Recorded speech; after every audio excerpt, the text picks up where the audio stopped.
The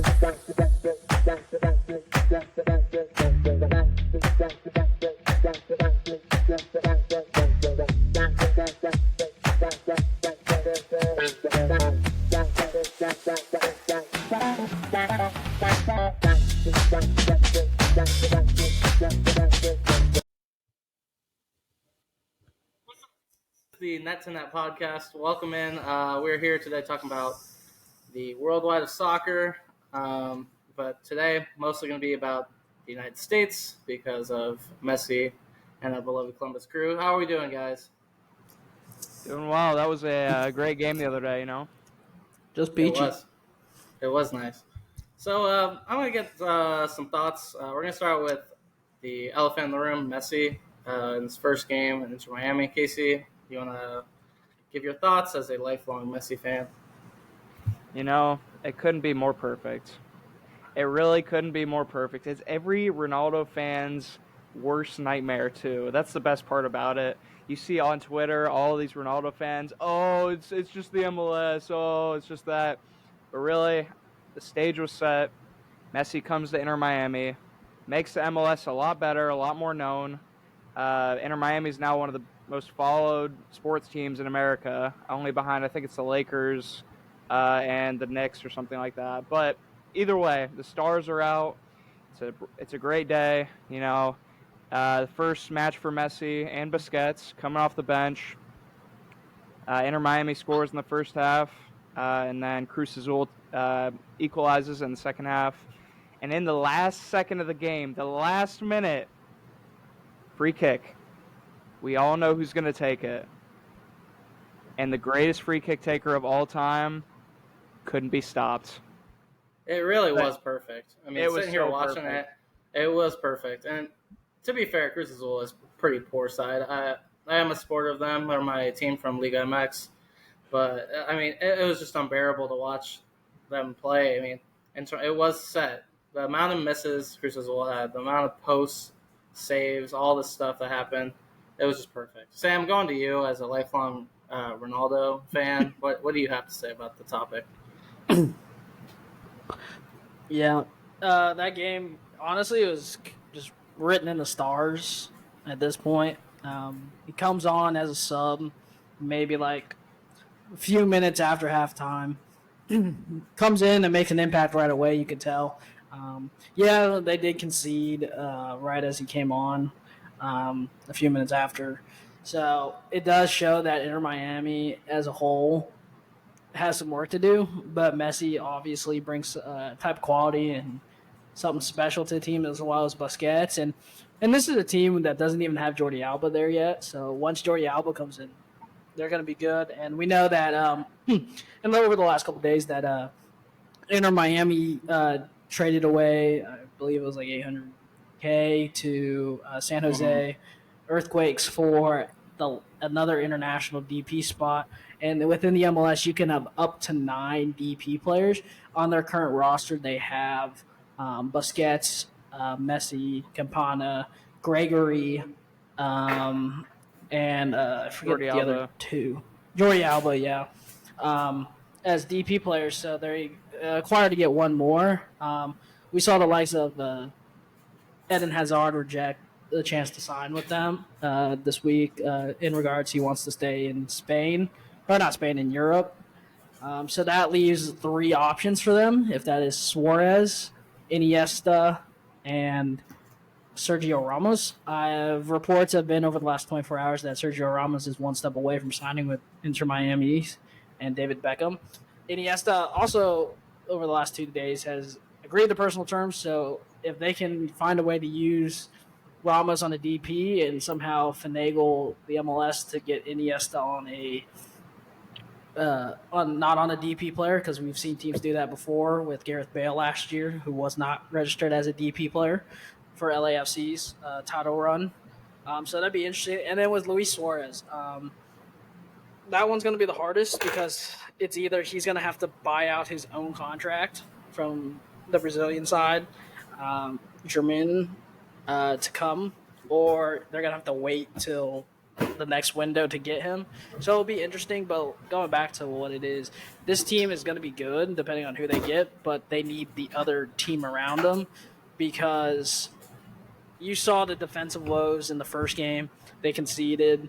Um, and yes, Messi makes them better all around. It doesn't help the entire team because the entire team wins the game. It's not just off of one person. Yes, Messi gets a free kick at the end of the game. People are going to say, obviously, uh, if it was a foul or not. You're going to have those people. But other than all, it was a good first game. I know he's playing right now, and they're already 41 minutes in. He's got 2 goals. So he's making an impact very quickly. And it's exciting to see. He is one of the best players to ever play football.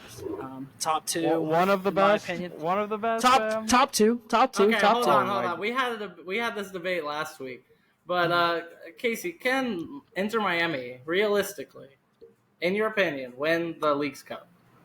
100%. And it's because of one player, and it's just Leo Messi. He just brings in the quality that no other team has, and we're seeing it tonight with him already scoring 2 goals against Atlanta United. Yeah, we are currently playing. We are currently streaming while the game is going on, so it's currently 2-0. I think he's just too good, and no one can really stop him. You even saw in that first game that Cruz Azul, they couldn't do anything against him. They had to quadruple team him in order to get the ball off him, and even then they wouldn't take the ball. He would just pass it away. So even if I think the defense is the only issue they might run into, but if he scores enough goals, which he definitely can, and if they bring in Luis Suarez, it's just over. No team will ever be able to compete. They will win the League's Cup, and they'll make a playoff push in the MLS, which they won't get to, I don't think, but they won't make the playoffs. But it will be tough for them to get to the.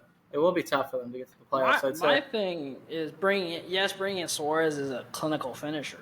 The problem is he's playing in a league that I don't know if they are or not. But I believe they are ranked lower than the MLS. And he only has what is ranked lower than the MLS? The Brazilian league. I can't remember if they are ahead of. It doesn't MLS. matter. Suarez is quality. Suarez only has 2 goals. But imagine he hasn't if been playing scoring. With Messi. Imagine if he's playing with Messi. Yeah, he plays with Messi, but bad. he hasn't. He's not the same finisher, and he's playing against lesser. I think he's not as fast or physical. But he's not as fast. Finishing doesn't go away that fast.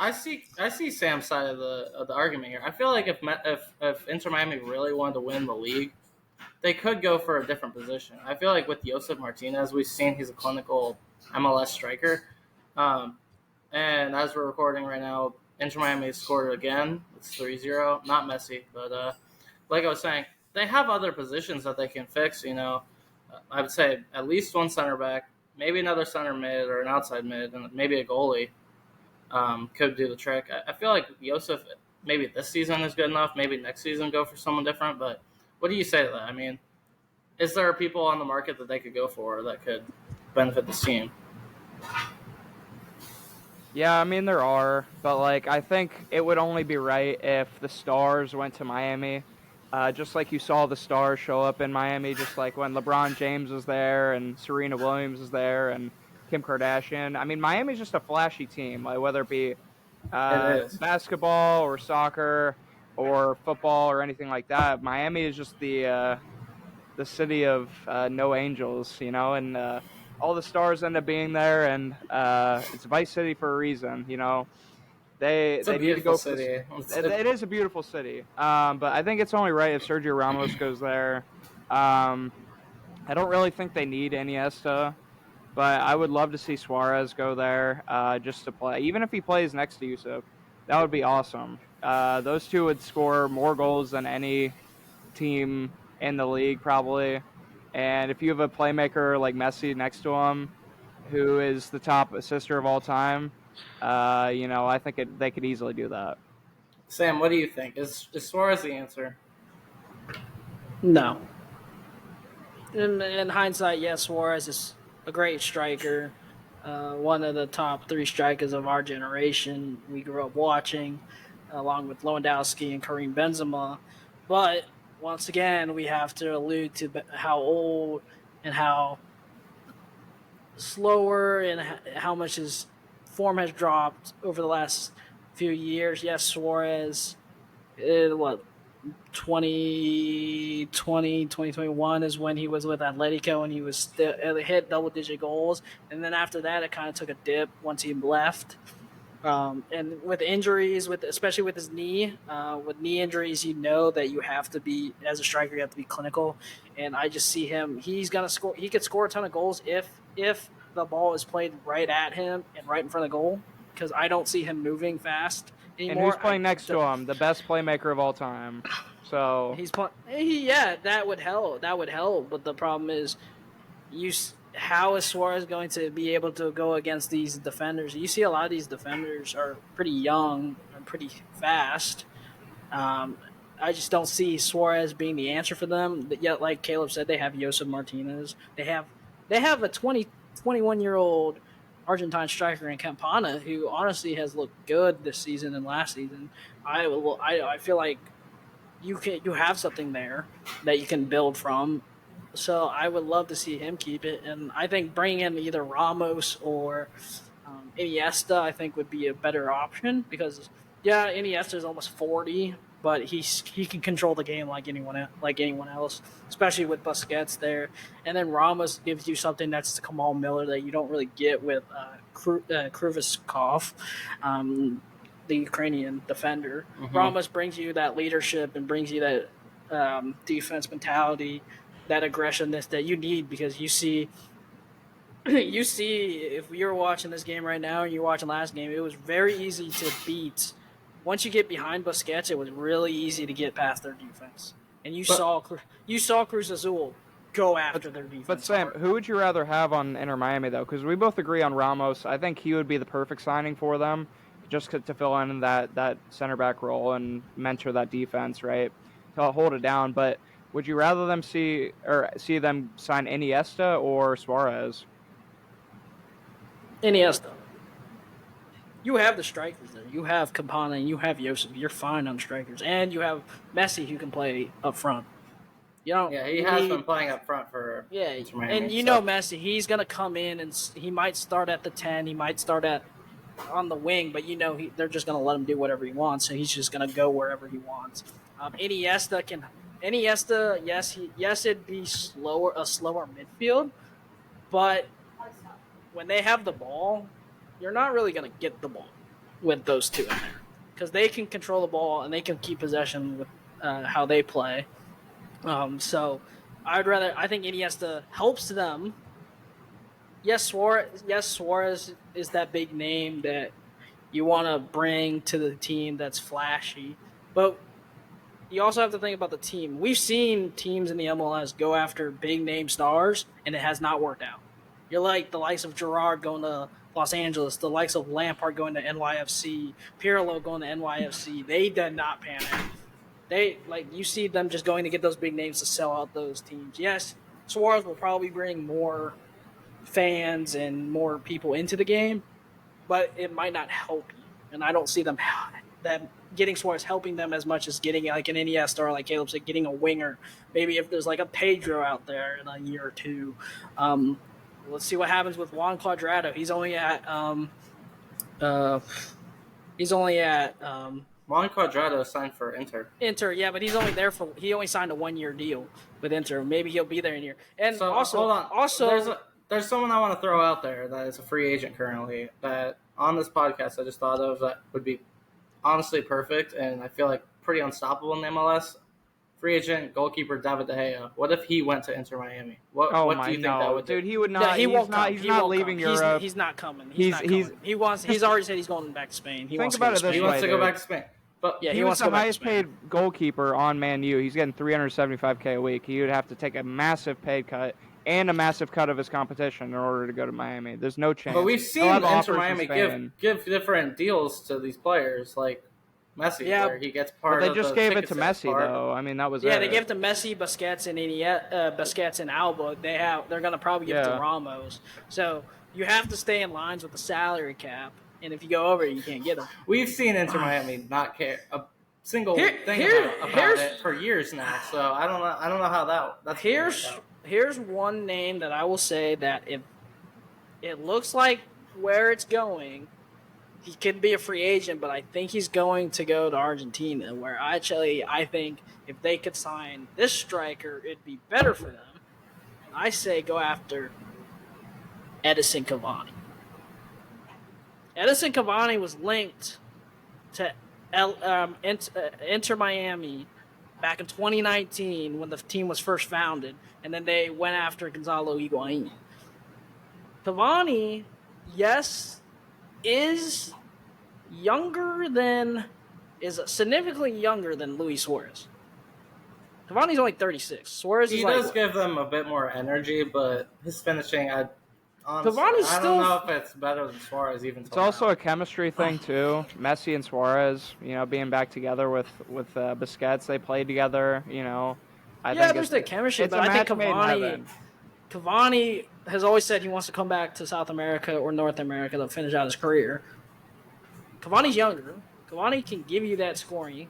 I would say Cavani's better in the air than Suarez. In aerials, and you just need a target man, really.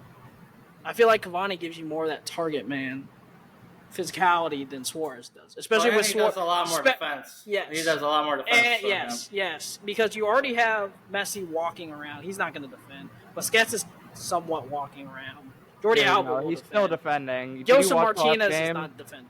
Yeah, Busquets defended a little bit more, defended more than Messi. Messi is just walking around. Same with Joseph; they were both walking around. He's one of the best CDMs of all time, dude. He can still. Cavani can defend. Because he'll defend, and he gives you more of that spark, and he doesn't have those knee injuries. And with Suarez, one knee injury, he's screwed. Like you see, David Silva. We saw it in Barca happening. And you see David Silva right now, who's like 35. I think he's 36 or 30. 36 or whatever. He just had an ACL tear, and he's probably done. He's going to retire. Yeah, I believe he retired, yeah. So that would be some signing for Inter Miami as well. I feel like if they were to manage him, but it doesn't look like the case right now. So last point on this. So their other game going on right now is probably going to end up a win for Inter Miami. It's 3-0 right now with an amazing goal for the third one. So looking on to there, what team matches up best? This could be MLS or Liga MX. What team matches up best to cope with Messi? Philadelphia. Okay. Casey, what do you think? LAFC. That's interesting. Do you guys have any particular reason? Like, what's the... I think you have to be able to score, and I think in order to keep up with Inter Miami, LAFC is a really prolific attack and just a really solid team overall. So I think they have the firepower in order to keep up, because I think that's going to be the thing with playing against Inter Miami is you have to keep up with their goal scoring, because they have Messi and they have other attacking weapons, but their defense isn't that great. So you have to have a good attack in order to play against them, and I think LAFC can do that. Well, if we're going basically off of scoring, I would take St. Louis or Cincinnati or New England. Those three are the top scorers in MLS right now. Yes, St. Louis did get beat by the Crew, but that was a rotated St. Louis squad. That's not their main squad. Berkey wasn't even playing. They rotated that squad heavily. And we'll dive into that in a bit, but they were on a 4-hour delay, which of course affects both teams. But when you're away and it's a 4-hour delay, it's a little different. And when you have rotated, why'd you pick Philadelphia then? If you were going to say Philadelphia, Philadelphia. The question was, what team overall can matches up with them? Yeah, matches up with them. Yeah. Philadelphia matches up with them offensively. They have a good offensive team going forward, and has probably one of the best defenses in MLS. If you like the likes of, you have Andre Blake, who's probably if not the best goalie in MLS right now, other than Berkey, maybe. You have the likes of Gleason, who's played every single minute. He's played every single minute in every game in the MLS, and he finally got subbed out in their 3-1 win over, I believe it was Tijuana. Jake Elliott, who's a monster in the back. Those two are pairing. You got Kai Wagner. You got Olivier Muzabillo. Great back line. You have. I want to chime in here real quick, Sam. So with Philadelphia, their formation, I believe, would cope. They play a 4-1-2-1-2. Yeah, 4-1-2-1-2. Center mids with all the players. Yes, in the center, they play the diamond center mid. Yeah, which would be. I mean, if they could manage to play that in a low block or a mid block, that could be pretty hard for Inter Miami to get through because you have all the players in the middle. Mm-hmm. Messi's most of his creation is coming into the middle from the right side.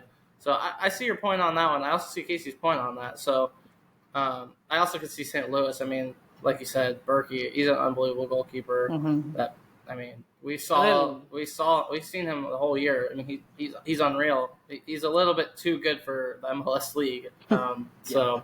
And Cincinnati on their day is one of the best teams in MLS. You can't deny it. We're all Crew fans, but you can't deny it. I'm denying it. Hell, okay. I would love to see Messi destroy FCC, bro. Oh, I would. It's gonna happen. They're gonna play against each other. I would too. Love to see that too. But on their day, FCC's unstoppable. I just think the most overall team that can hang with them and probably beat them is Philadelphia. Because Philadelphia, yes, they play with the diamond midfield and then the two up front, but they still have 39 goals this season, and that's second most, or about top 5 most in MLS. And like, I would take them because they can defend well. They play.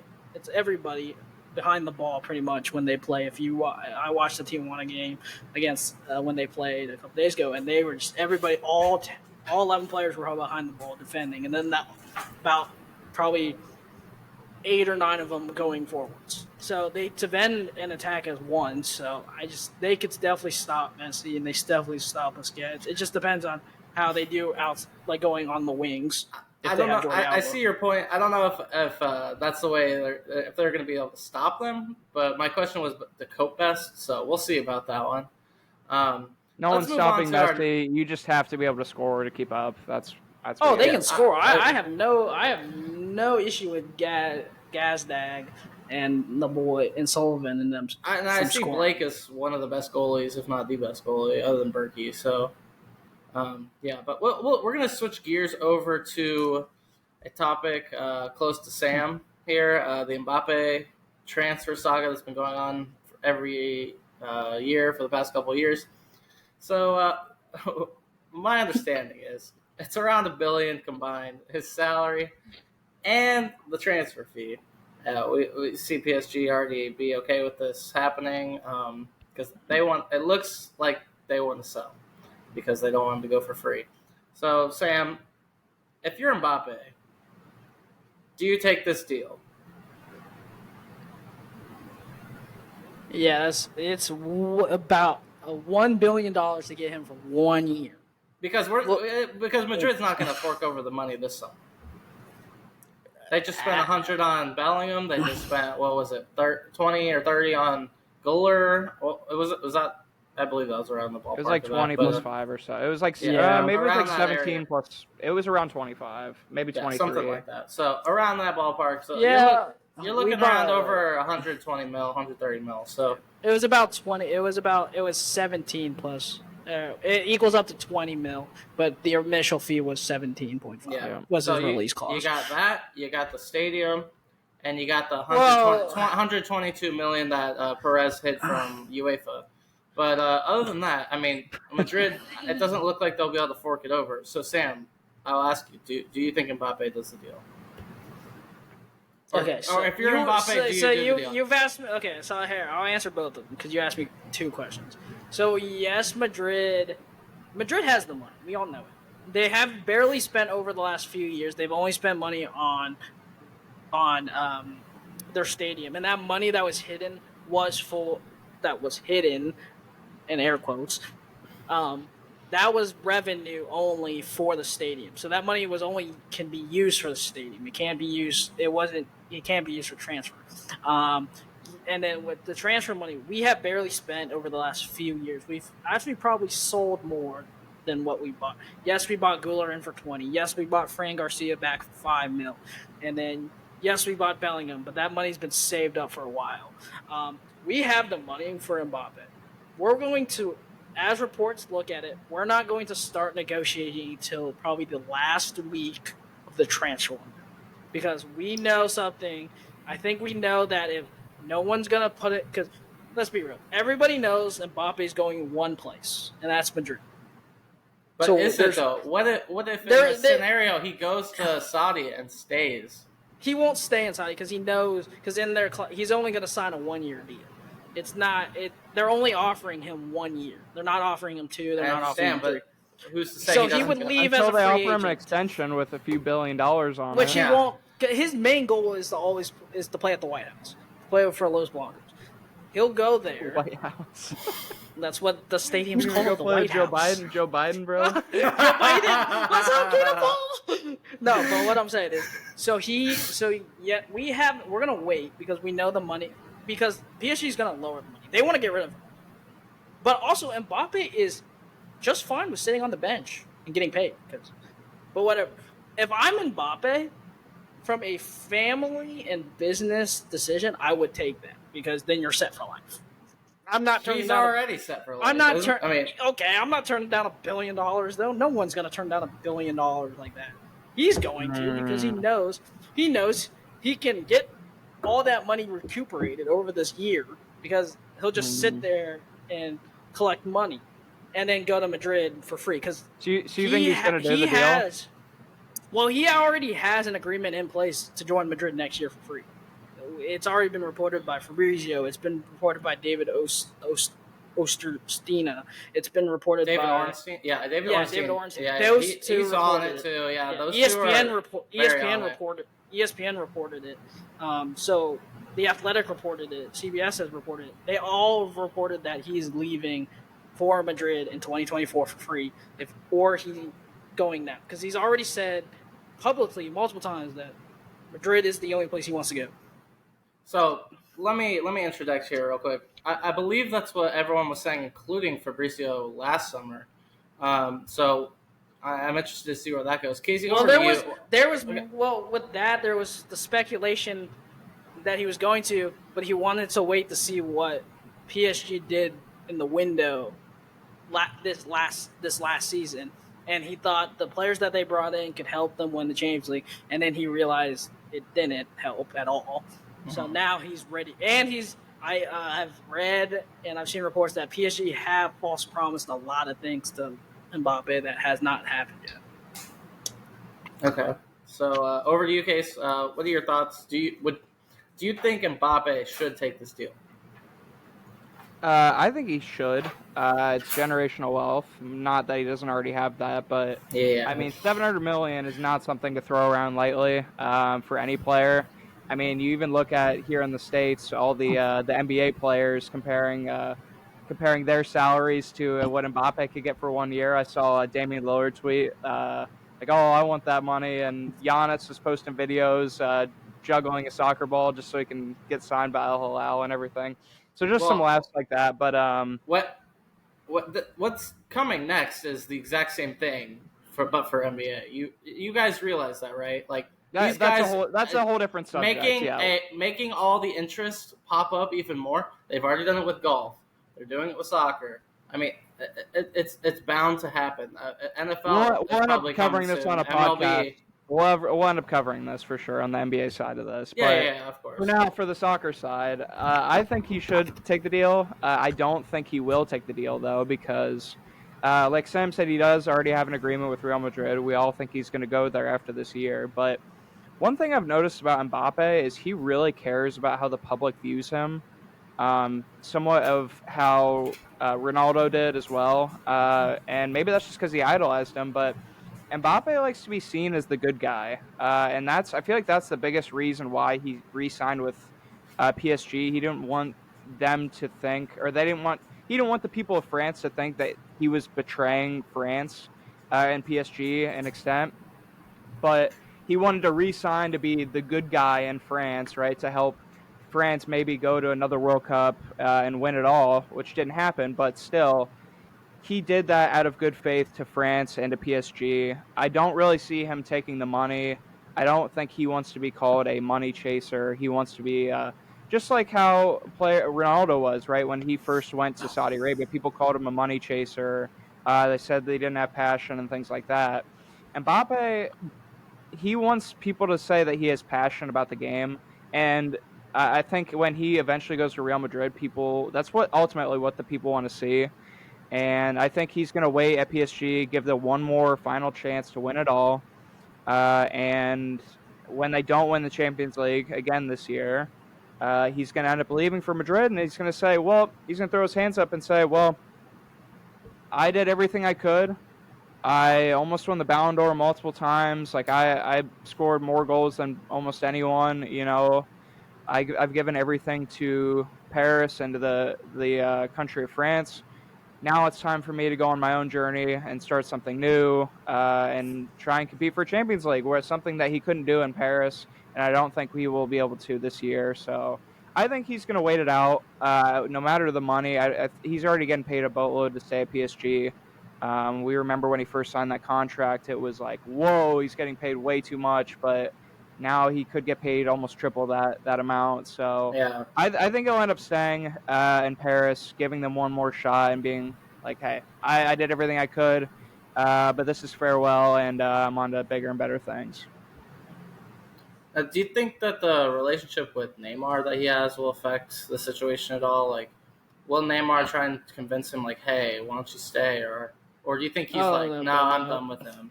I really don't think that really matters. I don't think Neymar can convince him to stay or go either way.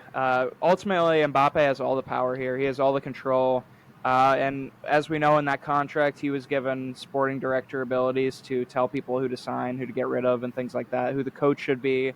So Mbappe really has all the power on every single level, whether he stays at PSG or whether he goes to Al Hilal.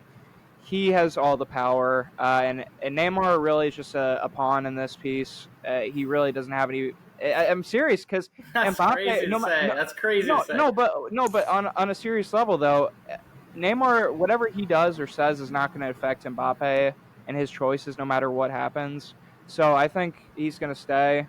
And after this next year, he's going to go to Madrid. No matter if Neymar is like, hey, you're betraying France. And although he does love to be loved by people, he's going to do what he thinks is best at the end of the year. No, and he's going to try and keep his image, say, I did everything I could. But at the end of the day, he's going to go to Madrid. I just don't think he's going to leave PSG until at the end of this year. No, it's crazy to think, because I wasn't disputing your statement, but it's weird how Neymar now just gets kind of swept under the rug. And I feel like to the side, honestly, because the big story is Mbappe, and it always has been ever since it's he took over that number mostly 7 shirt. It's mostly Mbappe, I would say. Partially Messi coming too, that affected it a bit, and just not being on the pitch as much as he should be. So Sam, over to you.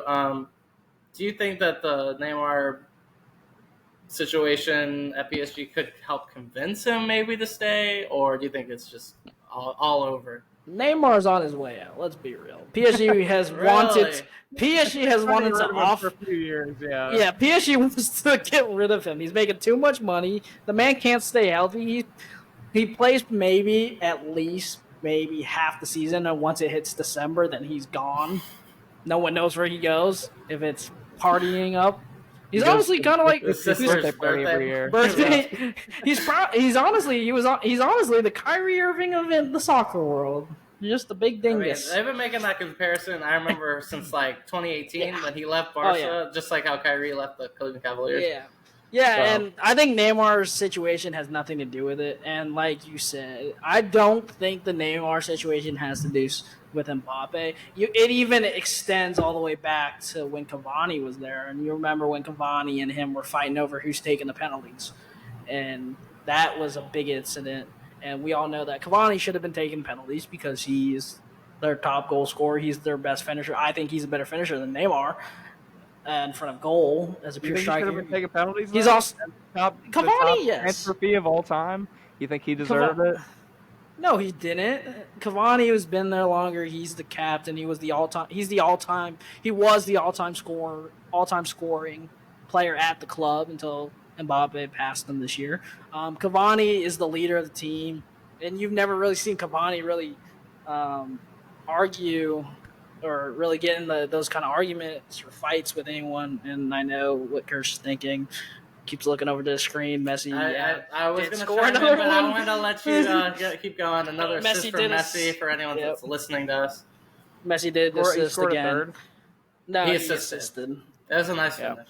Go. But both players are on 2 goals. But what I was about to say is Neymar's out. I don't think Neymar can. I think Neymar would probably tell him to take the money. To be honest, I think a lot of people would say take the money. A lot of people are going to say take the money, but I know Mbappe is probably going to want to just sit. He's honestly said he's fine sitting on the bench and not doing anything because who wouldn't want to get paid? I don't think that'll happen though. I think he'll play. He's already training with the under reserve team. He's not even a part of their squad. Luis Enrique didn't even include him in the squad for the year for the preseason tournament. Maybe that's because he didn't want to be. But the funny thing was he literally played the game before that they announced who was going to Asia, and he scored. So if you're not gonna take him to the preseason tournament, why'd you play him the game before the send off? That made no sense. Maybe he's saying, "Oh, I don't need to do the preseason. I'm good. I'm in shape." Then that he has that power though, and he has. Yeah, that but power it wasn't. No other. He has the power. Has that power. He has the power, but it wasn't his decision to leave him off. It was Luis Enrique. Or he said, "I'm not going to go to the preseason with you." How do we know that? He has all these executive powers for being a player. And also, I think it had to do with the ownership of PSG because they want to get rid of him.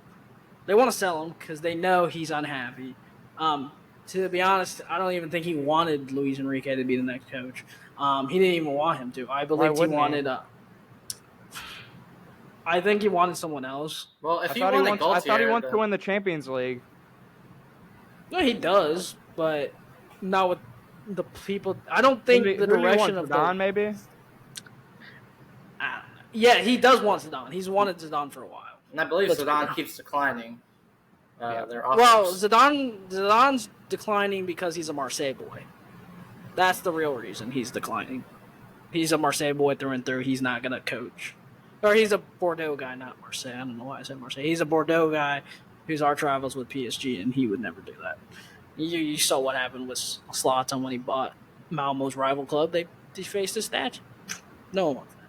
But Mbappe, I think he'll either stay on the bench, he'll be unhappy, and he'll leave. But we keep saying he has this sporting director type of thing. If he really did have that, he would have been able to keep Messi. He would have been able to keep Ramos. He would have been able to keep all these players that they got rid of. So I just think it was just kind of like a weird tactic. Do you think he was jealous of Messi though? Do you think? I think that's one of the World Cup put a divide in them though. I'm just saying. I think that's why he's unhappy with the ownership because they're these false promises of yes, you have a say in who we're signing, who we're going to keep, and then go out and get rid of Messi. Because wouldn't you say Messi still could play in Europe? For sure. I just think time was against it because of the contract length. He only signed a 2-year deal after leaving Barca. And but watching him play for PSG, apart from when he scores or maybe gets an assist, his body language for PSG was he looked nowhere unhappy. Near. I mean, you watch out on the TV. Yeah, his body language is 10 times better. When it's at Barca, it's 10 times better. When it's for Argentina, well, because all the PSG fans hated him, which is crazy. Like I don't. Yeah, because you bring him in, you bring him in to win you a Champions League, and you get knocked out of the round of 16 twice. Like, come on, bring in.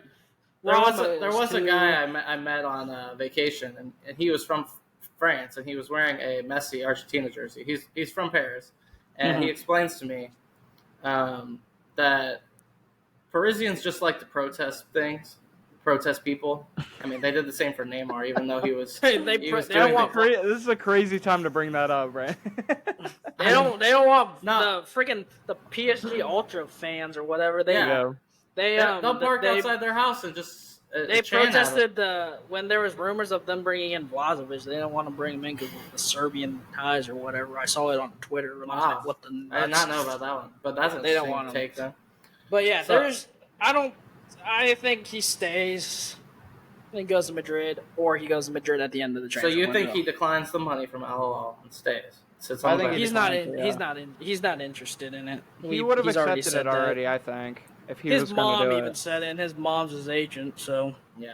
And I was listening to ESPN FC, and Jules, the one that covers PSG and of the France football, he explains that the head of his decision making is as he says it, Kylian Mbappe clan, which is his family and friends. Clan. That's what he calls it, and his mom represents two people, him and Ethan. That's two.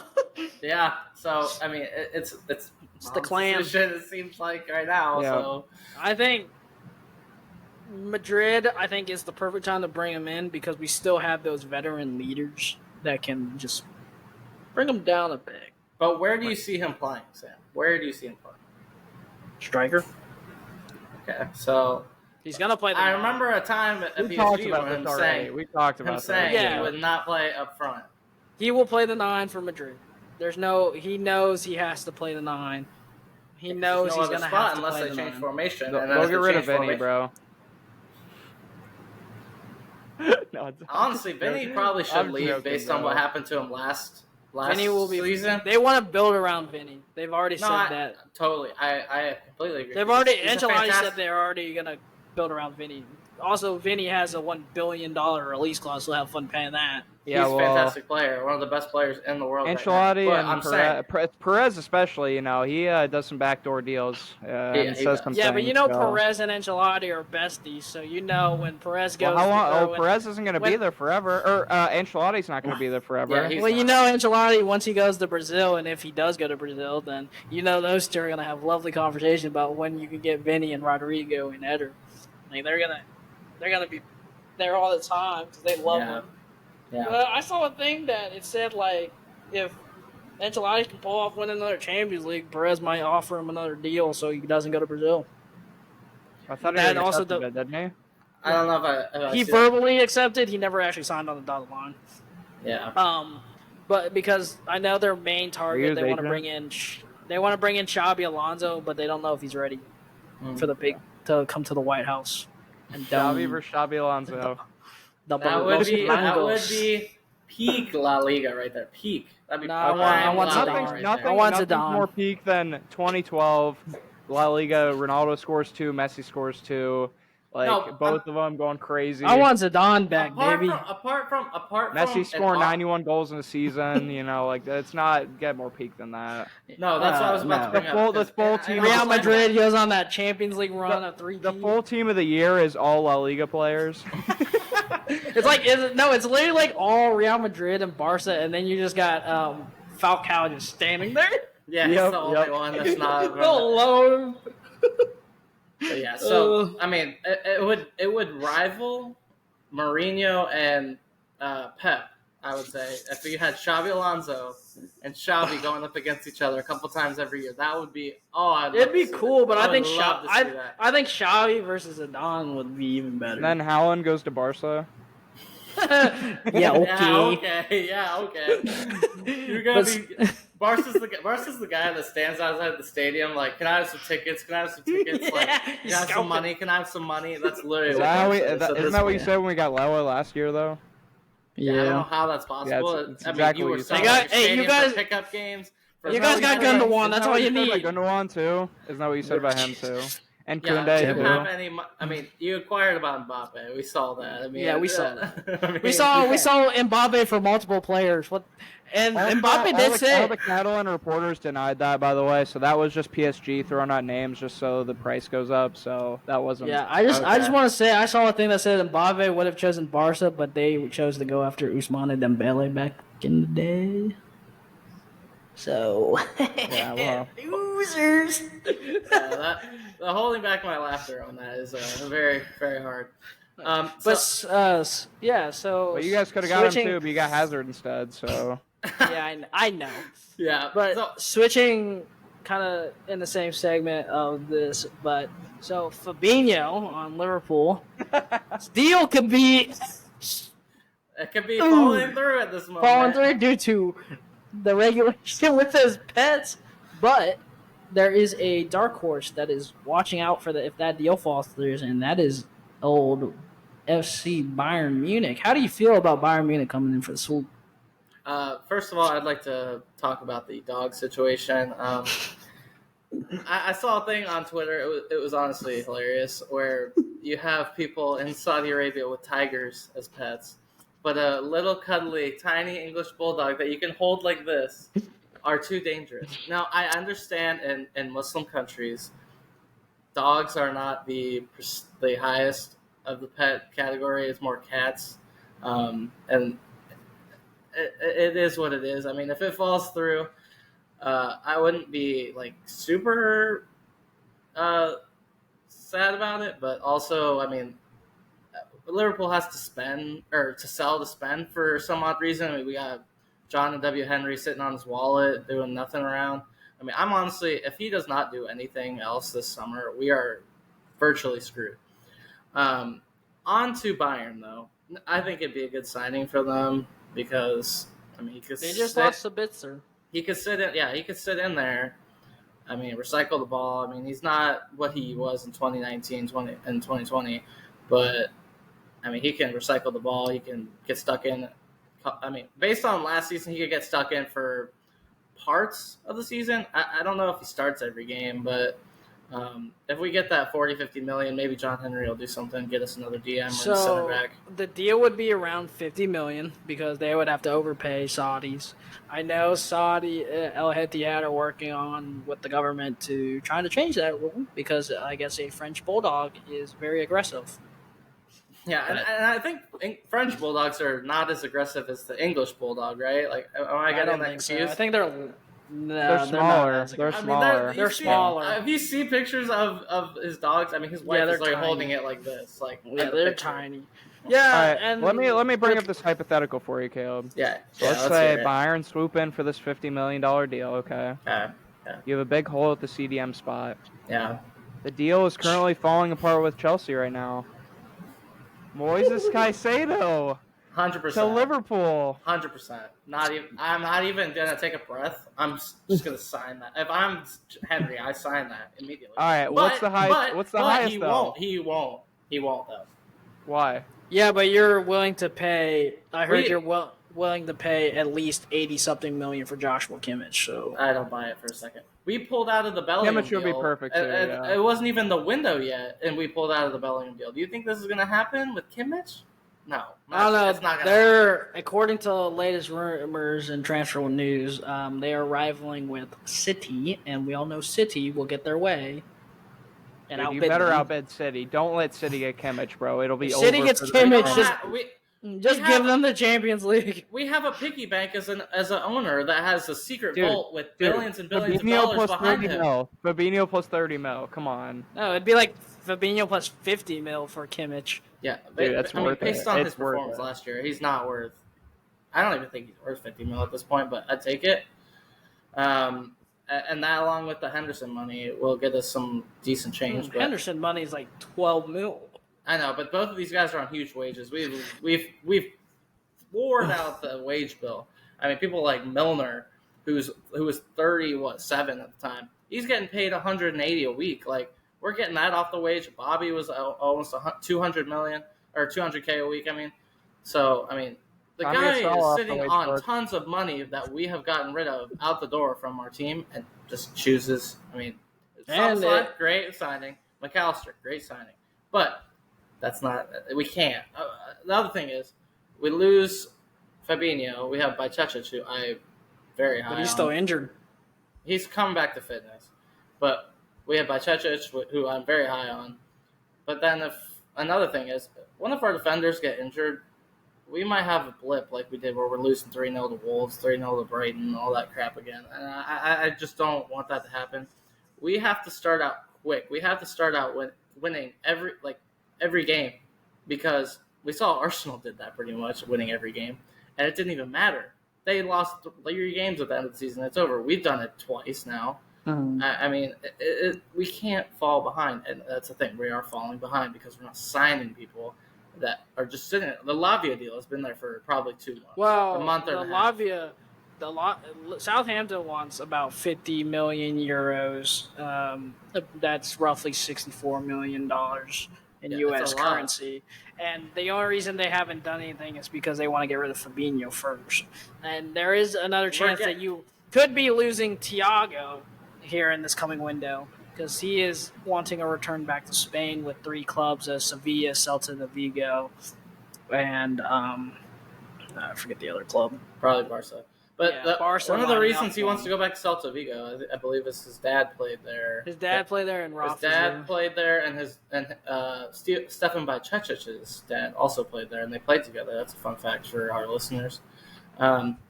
So yeah, I mean, it's a sticky situation. I feel like him at Bayern would do pretty well. I mean, but we also saw the hard side of it with Mane being pretty much forced out and racially abused. And no one seems to care that much. They just make him out to be a bad guy. I don't know if that answered your question, but that's my thoughts on it. The 3 clubs are Vigo, Celta de Vigo, Real Sociedad, and Sevilla. I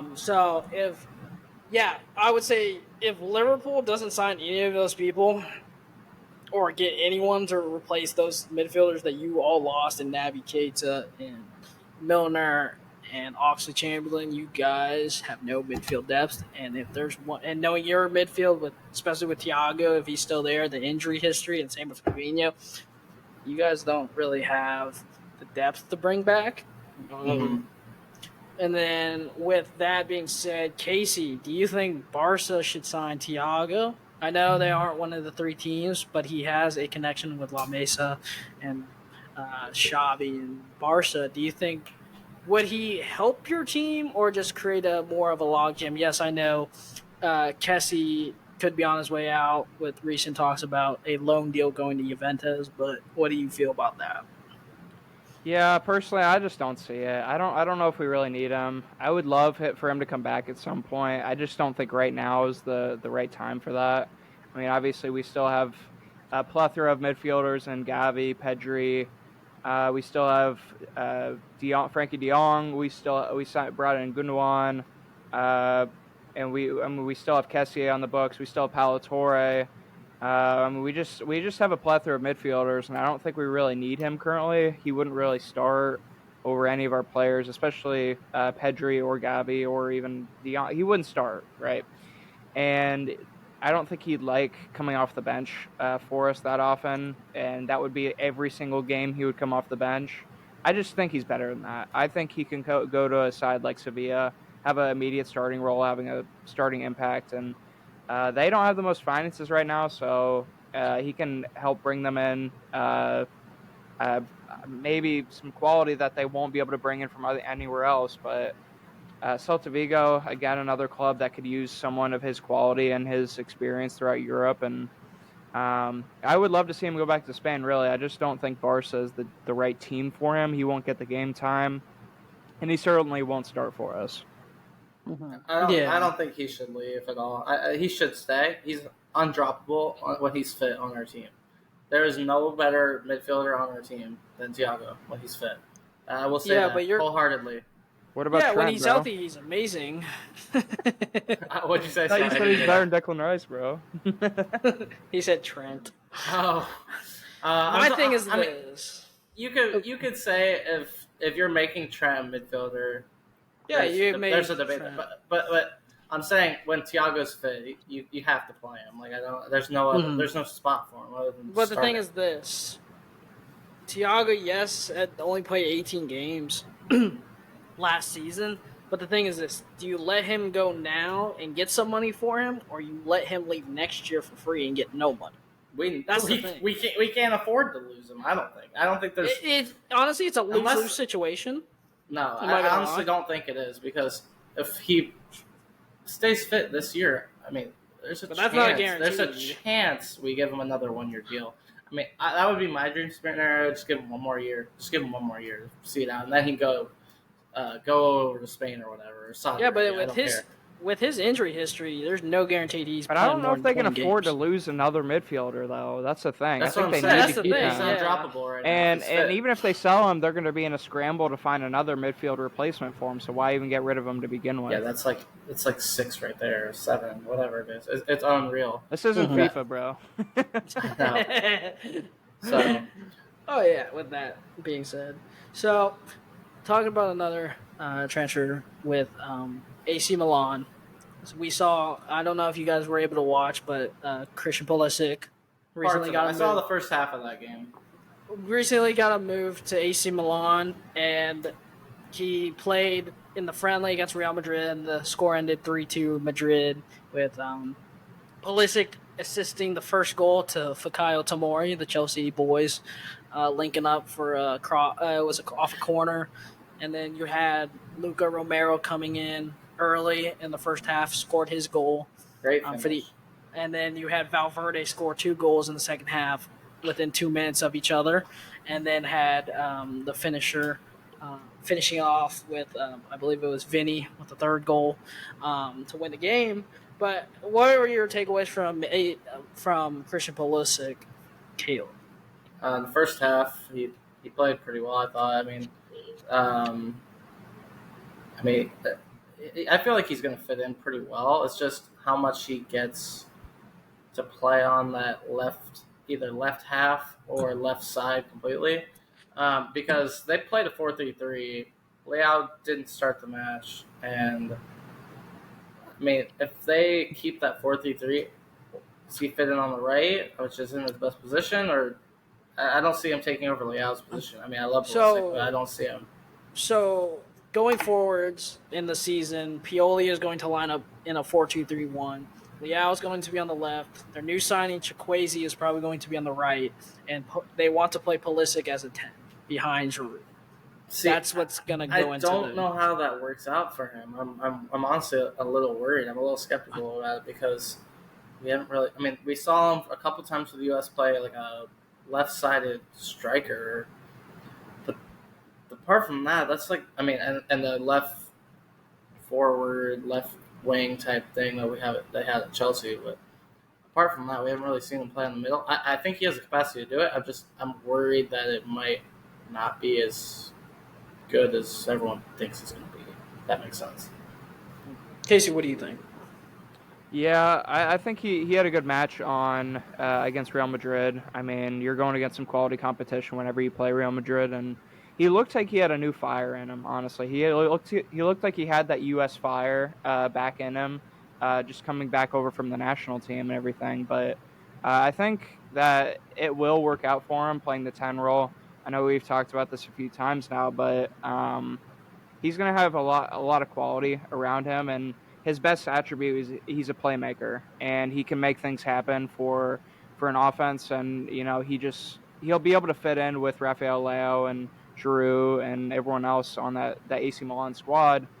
So I think this is just a small sample size, but I think the more he plays the 10 role, the more he's going to fit into it, obviously, because he doesn't have the experience at that role right now, but I do know that his best attribute is playmaking and making things happen for others. So when he has the quality around him, he's going to make things happen, and it's going to be a good fit, I think, this year.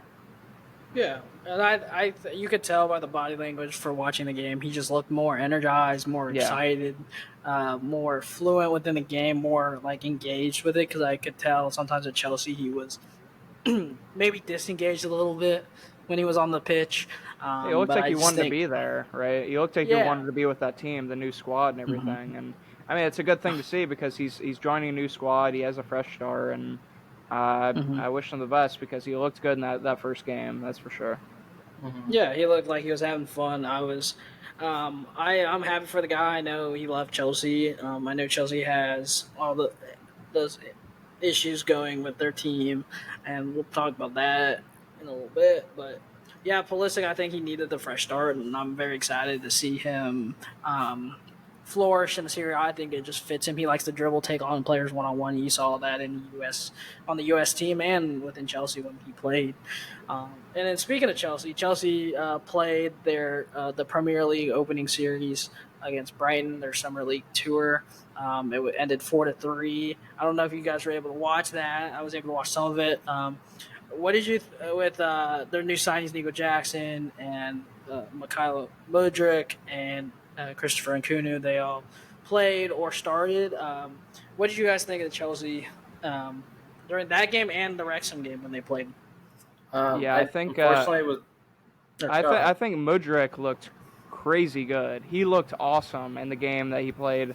And I knew he was fast, and I did not know he was that fast. He looked like the Flash out there. He looked like he was the Flash out there, okay? Yeah, and I think he's going to have a better season with Chelsea this upcoming season. And he didn't play at the highest level of competition before, but now he's starting to get integrated with the first team. And I think he was a bit shell-shocked in his first season at Chelsea. He didn't really do too much. I don't think he scored any goals, right, Sam? No.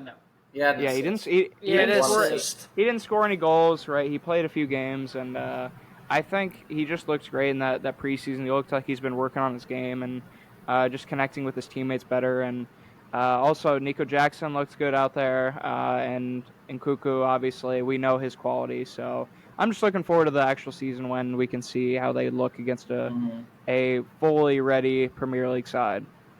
Yeah. No, I think Nico Jackson. I hadn't really watched him apart from maybe last year against Madrid for Villarreal, but he looks pretty good. I feel like if they can get him going early, it could be a good season, long season for defenders going against him. I mean, he's pretty rapid as well. 007 got a good couple of games for Chelsea in the preseason, but I don't think he'll have as bad of a season. I mean, when he came on against Liverpool, the first game that he ever played for Chelsea, I mean, he blew past like 3 people. He was dribbling all these crazy tricks in the box. I mean, so he has the quality. He scored a goal against Madrid. But do you think it helps that the squad isn't as bloated anymore? Do you think that really affected his confidence? Because you really didn't know who you had 30 plus, probably like 30, 35 players on the first team that you didn't know if you're going to make the squad or not. Do you think this helps now that since there's not a ton of them there? I think it helps. Also, based on his price tag, they're going to play him regardless of his form, I think. Maybe not starting every game, but he'll play a good amount. Like we've seen with people like Maguire, when he has terrible games, they'll just keep playing him because of his price tag. I mean, I feel like it's going to be the same thing. But, yeah, the other thing about Chelsea that, Sam, you know about as a Chelsea fan, the locker room at Chelsea, the morale, the fans, the executive of Chelsea can go sour pretty quick, and that can change the entirety of the season. Because last year, what was it? The first game? They had a crazy good game against Tottenham, back and forth the whole time, and then you show someone that first game, and then you show them that last game where they can't even score a goal for like a month or two. I mean, it's a whole different world sometimes. So, if you can get that confidence, it could be lethal. I think there was just a lack of trust with our managers and our coaching staff. I don't think people bought into Potter, and I don't think the club bought into Potter. I know people were saying, Potter needed time. I think he did need time, but with Chelsea, you don't have much time. If you start off bad, you're just making yourself worse. I think bring in Pochettino, who is a proven coach in the Premier League with Tottenham and Southampton. I think he's much more of a fit. I just didn't think Potter was a fit. He just didn't fit the mold of our team and what the brand of Chelsea is. We need a big name coach, and Poch brings that. I think Poch can energize the squad. My only thing is with the same thing with what's going on at Liverpool is midfielders. You guys need them just as much as we do. We let Conte go for free. We let Kovacic go for $25 million. We let Jorginho go in the winter. You're about to let Gallagher possibly go too. I just saw a tweet on my phone. It said Podge spoke about Gallagher, and he said Gallagher is in our plans, but we want one more. We want one more. I've just been seeing a lot of him to West Ham and other. Yeah, I did. They put in a bid, and wasn't it a 40 mil bid? Yeah, and it was rejected like right away. He's in our plans. We just want one more center mid. We have Enzo. I believe it's Caicedo. I think. And that deal's been going on for 2 months. It's going. Yeah, it's good. Personal terms have been agreed on for the last 3 months. It's just a transfer fee is what's the issue. And it's crazy because there was literally like games to go in the season last year. And Brighton's manager, De Zerbi, he's gone. Yeah, McAllister and Caicedo are definitely leaving. There's no chance. But now we're seeing things that Caicedo could end up staying, and I find that really shocking. I mean, the way that you don't hear managers just saying, "Yeah, he's gonna go." It's a done deal, pretty much. He's just leaving. You don't know what club, but he's leaving. But now it's a U-turn because for whatever reason, Chelsea and Brighton can't agree. Yeah, well, he was a team of the season type player last season, and everyone. I mean, it looked like every top Premier League club wanted him. Especially Chelsea, and I just don't think teams are willing to fork up the 80 million plus that Brighton are looking for, and I don't know if Chelsea can even afford them with all the money they've spent. So it's going to be interesting to see. They sold a bunch of people. We sold about it's around like 200. We sold about 270 million this summer with all of our thing. The person that I would like to be like, if we can't get Caicedo, I say we go after Kimmich, but that's probably not going to happen because I think he goes to City to join Pep. The person I wanted was Sophie Amrabat, but he also rejected Liverpool to go to Man U, and I think him going to Man U. Well, he's preferred to go to Man U. He supposedly preferred. Well, apparently Fiorentina don't want to sell him, so I mean. Yeah. We'll and they're happy just keep and Sophie said that he's perfectly fine just staying at Fiorentina for another year because I know his main goal is Barca, but Barca doesn't want him. We couldn't afford it. We couldn't afford it. We wanted him though. And then Man U wants him, and I think he would fit perfectly with Man U with Fred out the door, and play him and Casemiro. I think would be a perfect pairing. The CDM role and behind. I know Chelsea was linked to Maguire. No. I think he should go to West Ham. I think he'd be perfect out of the spotlight, on a new team. He does seem like a Moyes type player, honestly. Yeah, Maguire, honestly, before he got bad, he wasn't that bad. He was actually a good defender, and he played really well. He was decent. He was a decent young player, but after a while, it was just over. And the thing is, I would love to see a back two, as in center backs, with Dawson and Maguire back there. That would be unreal to see. I don't think it'd be Dawson. I think it'd be Zuma. Zuma should have been in trouble a long time for what he did. But yeah, let's switch gears over to another topic involving the U.S. Columbus Crew, our squad. Sam's sporting them from thousands of miles away. So I think you might have been the only one that was able to watch the full match with the time difference. It was about it was about 9 o'clock. So, yeah, it's a little late for sports in California, but a bit late for us with the weather delay, 4 hours. I mean, I know people that were stayed there till 2 a.m. or something. Yeah, I couldn't keep my eyes open. So it was a Monday morning. Yeah. So Sam, what are your thoughts? You saw the whole game. So what are your thoughts? It was a good first game. A good start to the Leagues Cup.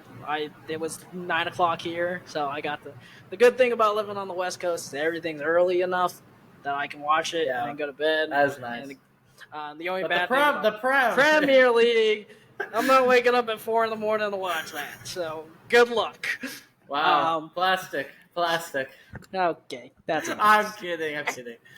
But hey, Real Madrid always play at 11, so I can watch those. That's true. But yeah, going back to the game, we look good. Yes, I know. Like I mentioned, the St. Louis was heavily rotated, which I mentioned earlier in the podcast. No Berkey because he was just coming off of Leagues Cup and the MLS All-Star game, which he didn't play, and I know a few other players. I don't know off the top of my head who didn't play, but I know they mentioned it throughout the thing about them rotating. We look good. We outshot them by 9. We had 7 more shots on target. We dominated possession. We dominated passing. Our team, the way we lined up, I was actually quite surprised of who we played out there. Evan Bush was in goal. Yeah, that was interesting. Didn't see that coming. I don't know if Schulte. I don't remember the last game he played for us. Well, I don't either. So we played Zawoski, Edmundson, and Viacia. Our new center back, Yevhen Chaburko, came on. It's a difficult name to say. I don't know how to say it. Yevhen Chaburko came on. He looked good. Got a yellow card. Oh, I didn't know he played. That's awesome, actually. Yeah, he came in for Yaboa, and then we just moved Edmundson. Is he left-footed? This new guy, I don't even know. I can't remember off the top of my head. It's possible that they moved Viacia, who is a lefty, to the left center. Yeah. But then we played Nagby, Morris like usual, Farsi, Yaboa, Christian Ramirez, Pucho, and Zelarayan. Zelarayan in the 11th minute, beautiful free kick. We all knew it. Yeah. Even Taylor Twellman on the call knew what was happening when that ball was right in front of the goal. Similar to Messi, right? Is it similar to Messi? I know, that's exactly what I was thinking. Yeah, beautiful free kick. And then I saw Twitter explode. The best people were saying the best Argentinian free kick taker in the MLS, but he's not Argentinian anymore. He's Armenian. Armenian. Yeah. Armenian. He plays for the Armenian national team, but he is Argentine. Come on. He's from Buenos Aires. He is from Buenos Aires, I believe. But he looked amazing. He looked comfortable. We all knew who was taking that free kick. And then in the 29th minute penalty, Cucho Hernandez. Cucho finishes it home. Yeah. We're up 2-0 going in. Unfortunately, Jason Russell-Rowe did score an own goal, which was unfortunate for us. I believe they did give it to him as an own goal. During the game, they gave it to St. Louis as their goal, but then they changed it later. St. Louis looked a little, like I said, rotated squad. Indian Vaselli didn't play. Nicholas Garinchin didn't play. Bloom came on. All these guys came on. Arizio Jackson, who's linked to a move to Europe, came on. Berkey wasn't there, like I mentioned. So a lot of their good players, I wish they played their full squads, so then we could say our best squad versus their best squad. But unfortunately, we didn't get to see that. I could care less. I could care less. We need to win this cup. Yeah, we need to win this cup. I think we need to win it. I was very skeptical about our defense going into this Leagues Cup, but we didn't look too bad. But once again, I want to see this team play against a good team like FCC or Inter Miami, because I want to see how we can. Now they're good, huh? Now, Sam, they're good now. Okay, they've always been good. I never said they weren't. They've always been good, huh? You mean last in the MLS, and now Messi's there? We know what's going on here because Messi comes. It's a different story. But Casey, let me go to you real quick. The Curb just made a signing recently. Gressel coming in. What are your thoughts on that? Does he take Farsi's spot? Does he take Yaboa's spot? Where does he fit in? Will he be the next wing back to play center back? Who knows? We've been doing it all season. He could what do you think about this? What are your thoughts? I think he should take Yaboa's spot. I think Farsi should stay in the team. I think we really need his speed and his crossing. Yaboa, although he's been pretty good this season, he still just doesn't seem like he has the legs to go a full 90. I think if he does a 30 minute, 40 minute even maybe, bring him on maybe 70th minute or so, or 60th minute even. But I don't think he has the legs to do the full 90 anymore. So I would put him on the left wing back, let him create, let him run up the wing a little bit. Obviously we play the 3-back with the wing backs as well. So kind of just play him as a Farsi, but on the left side. And kind of Yaboa is kind of playing like a left wing, except he just is disconnected from the center backs. leaving a big gap there. Whereas Farsi likes to get back as well. So I think Yeboah is the weak link here, and we Well, start him on the left wing back. Farsi is a traditional like right back that is kind of forms into a right wing back, whereas Yeboah is a traditional like outside mid. When Yeboah came in, I thought him and Diaz were played on the same side most of the time. I thought he would be the guy that's more of a higher, like closer to the box type player, where he gets the touch, takes a shot, or takes on someone. Whereas Diaz kind of picks it up deep and he takes them on, gets the byline, crosses it in. They're different players, but but I don't think Diaz is starting anytime soon, though. No, Do you? no. I'm just saying. No, I'm saying last year when we signed him, Yeboah was kind of that type of player. We also played a different formation that suits Luis Diaz more, but in this formation, Yeboah kind of is more physical. He kind of can defend better than Diaz, so it makes more sense to play him. But I think what's going to happen is once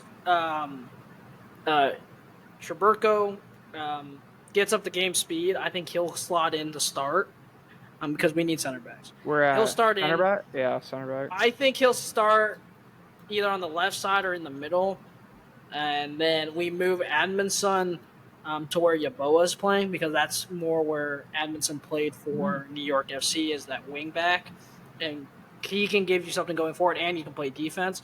So I think that's what's going to happen, because that's what we made that trade. We made that trade to bring in Admonson for Will Sands when he got hurt, because Will Sands was playing there before Yeboah was playing there.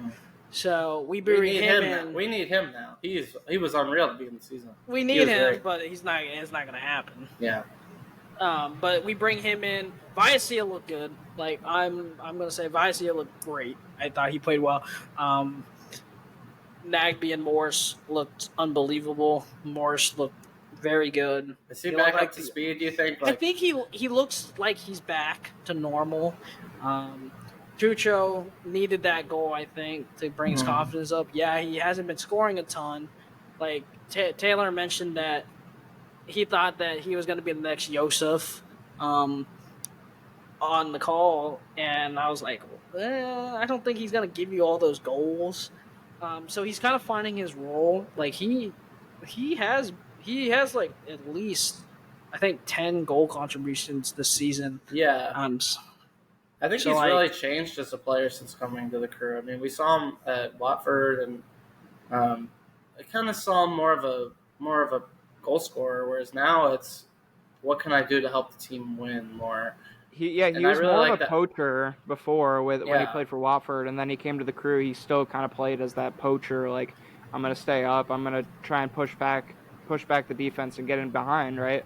But now he kind of sits in deeper now and kind of plays more of that play make with Zelarian, and then you have Christian Ramirez play that up top target man type role. Yeah. So, no, I think it's been working out good. I mean, the Crew is, I believe, I could be wrong about this. I believe they're the number one goal scoring team in the MLS this year. And Cucho Hernandez has second most shots, I think, on all the players. With that going said, like you said, so we are the highest scoring. Yeah, we average 2 goals Conference. a game. Oh, Eastern Conference. That's what it is. Okay. Actually, yes. As of now, we are the highest. As the highest scoring, we are the highest scoring. St. Louis is 2 goals behind us. Okay. We average 2 goals a game. So yeah. And if you look at it, if you listen to this that I have pulled up, so Zelarian has 10 goals and 6 assists, so that's 16 goal contributions this season. Matan has 1 goal and 6 assists, that's 7 goal contributions. Farsi has 4 assists. Christian Ramirez has 8 and 2, so 8 goals, 2 assists in all competition. Cucho has 5 and 6 goal contributions this season. So if you look at it, it's a team effort. Everybody's playing their role. Everybody knows what they need to do. So I think the Crew, they have a chance to win this thing. Yeah, I think so too. I mean, especially getting a new center back. Yeah, go ahead. New center back. It's a huge step. Mm-hmm. And like we said, they brought in Julian Gressler from Vancouver, who is, I think, can bring us something. I think he starts for us because if you look at this, he started 16 games and played 18 for the Vancouver in 1,362 minutes. He has 3 goals and 5 assists. That's 8 goal contributions right there for us, and he gives us something going forward and defending. And he's played with Nagby, so they have that connection with them. They played in Atlanta United when they won the MLS Cup. It was their second year in the league, and I believe so. Julian Gresser won Young Player of the Year that year for MLS. Yeah, he's got a lot of promise. I think he's going to be really good for us. We just need another creative player, and that seems like what he is. So, I mean, we're top goal scoring team. He adds to that. I think it'll be a lot more coming towards the end of the season, and that could help us make a run even into the playoffs. Because in MLS, you have to be hot in the end of the season to get far. Yeah, you can't be stagnant. You can't be stagnant, and after the Leagues Cup, I just don't want us to go on a little blip. We play Cincinnati the first game in MLS coming back, so if we start out poor there, that could be. We got to be an FCC. We got to win. Mm-hmm. Yeah, and like we said, we need center backs, and we already let Degnick go. Yes, Degnick hasn't looked good since coming back from the World Cup, but the problem is we don't have any good center backs that can replace him. So I'm kind of wondering why they did that. To be honest. Well, I don't think he wanted to be there anymore. His body language was just not on it, and it's just hard for a player to just stay where he doesn't want to be. So, exactly. Any other concluding thoughts on the crew? No. I don't think so. We're gonna end it there, folks. Tune in next week. We're gonna come back with 2 podcasts instead of just 1, like we did this week. So. Thanks for listening. Let us know what you think. Hit the like, hit the subscribe. Make sure you put on notifications as well. That's one thing that I feel like I forget to say. Make sure you get notified when we post. And we'll probably be back Sunday like our normal Sunday. Get out our 2. I know we skipped an NBA one, so we definitely we'll get you out one soon, and then we'll be back with soccer previewing the new Crew game on Monday versus Cruz Azul, or I forget who they're going. Oh, not Cruz Azul. That's Club America. I forget. Club America, sorry. And it was much better than Cruz Azul. Yes. I will point that out. And reviewing Messi's games and the upcoming games. Yes, Messi had 2 goals and 1 assist tonight. He didn't play a full game. So we'll be out with that. We are working on getting the YouTube videos up and loaded. Should be out. We'll post on our socials when we have those out. Mm-hmm. And this podcast you should be hearing it tomorrow morning. So hopefully we get it out tomorrow. Last thing I want to say, Cavs won the Summer League. Cavs are going to win the NBA Finals. We'll be doing NBA season previews next episode as well. So stay tuned. And I'd like to preview the transfer window ending. We're going to try and get some guests on. If you're listening and you want to come on, just let us know. So if you have a team you support. Yep. So the transfer window's coming towards the We'll be doing a transfer special, and we'll probably be doing a Premier League preview. Yes. We have some ideas lined up already, so we will let you know what we're thinking about soon. And we will do our predictions like Sam and I do every year. So thanks for listening. Make sure you like, subscribe, notify yourself of our posts, and talk to you next week. Peace. Ugh.